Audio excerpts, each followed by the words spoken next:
Hello everyone, কি অবস্থা সবার? তো আজকে খুবই ইন্টারেস্টিং একটা ভিডিও নিয়ে চলে আসছি। তো আজকে আসছি মূলত ধনবাড়ি নবাববাড়িতে ইতিমধ্যে চলে এসেছি। তো এখন আপনাদেরকে পুরো নবাববাড়িটা ঘুরিয়ে দেখাবো। তো আমার পিছনে দেখতে পারতেছেন যে এটা হচ্ছে নবাববাড়ি, ধনবাড়ি। তো এটা মূলত আনাচে কানাচে কীভাবে সৌন্দর্য আছে সেটা মূলত আপনাদেরকে ঘুরিয়ে দেখাবো। তো বি কন্টিনিউ, ভিডিওটা সবাই ভালোভাবে দেখতে থাকেন। তো আমরা খুব এনজয় করতেছি যে আসলে সেই নবাববাড়ির পাশাপাশি সেখানে একটি সুন্দর একটি অনুষ্ঠান চলতেছে। তো আমরা সব অনুষ্ঠানগুলো ঘুরে দেখতেছি, খুবই এনজয় করতেছি।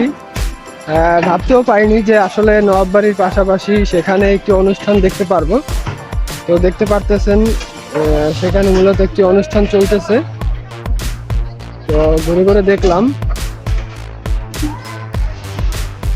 তো হচ্ছে আমরা এখন ভিতরে ঢুকতেছি, দেখি নবাববাড়িটার সৌন্দর্য। আসলে টাঙ্গাইলের ভিতরে যে ধনবাড়ি রয়েছে এখানে এত সুন্দর একটি প্লেস যা আমার জানা ছিল না। জাস্ট ঘুরতে এসে বুঝতে পারলাম যে এত সুন্দর একটি প্লেস এইখানে রয়েছে। তো এটা আগে হয়তো বা জানা থাকলে আমি এখানে আসতাম। তো এখন দেখতে পারতেছেন যে আমি মূলত সেই নবাববাড়িটার সামনে আছি।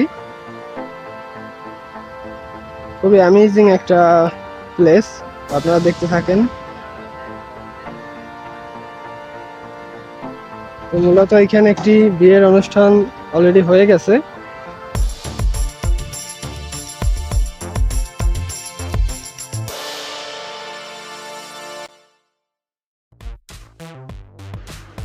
তো এটা হচ্ছে দরবার হল।